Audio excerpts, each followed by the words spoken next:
Hello guys, welcome back to my channel. আর তোমাদের সাথে আজকে আমি একটা ভিডিও শেয়ার করতে চলেছি। সেটা হচ্ছে যে রিসেন্টলি কিছু মাস ধরে আমার প্রচণ্ড পরিমাণে হেয়ারফল হচ্ছে। যদি এটা খুবই একটা কমন প্রবলেম এখনকার দিনে, বাট তবুও আমি গেছিলাম ডক্টরের কাছে। তো ডক্টর আমি ভেবেছিলাম যে কিছু মেডিসিন দেবে হয়তো।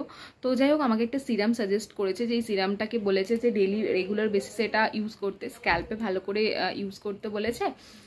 স্ক্যাল্পে ইউজ করার পরে ওটা পরের দিনকে বলেছে যে নর্মাল জল দিয়ে ধুয়ে ফেলতে। তো আমি সিরামটা কিনেছি, তোমাদেরকে জাস্ট দেখাচ্ছি। দেখো, এইটা হচ্ছে সেই সিরামটা, ঠিক আছে? আমি জানি না তোমরা কারা কারা এই সিরামটা কোনোদিনও ইউজ করেছো কিনা।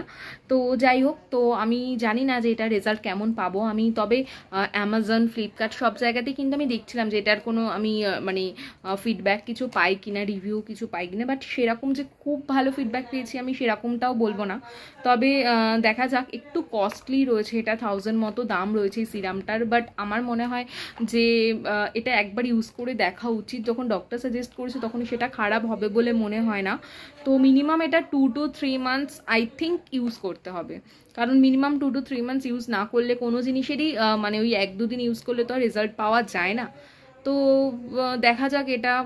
তো ভীষণই চিন্তিত আছি, কারণ প্রচণ্ড পরিমাণে হেয়ারফল হচ্ছে। এমনি বর্ষাকালে হেয়ারফল হয়, বাট ইদানিং একটুখানি বেশি হচ্ছে। তো যাই হোক, তো এটা ইউজ করি আমি, দেখা যাক কীরকম কী রেজাল্ট পাই না পাই। তোমরা যদি কেউ আমার এই ভিডিওটা দেখছো, সে যদি এটা ইউজ করে থাকো বা কখনো ইউজ করেছো, তাহলে কিন্তু অবশ্যই আমাকে কিন্তু কমেন্ট করে জানাবে যে এটার কীরকম কী রিভিউ আছে না আছে। ঠিক আছে? তো এটাই। তো চলো, আজকের মতো টাটা।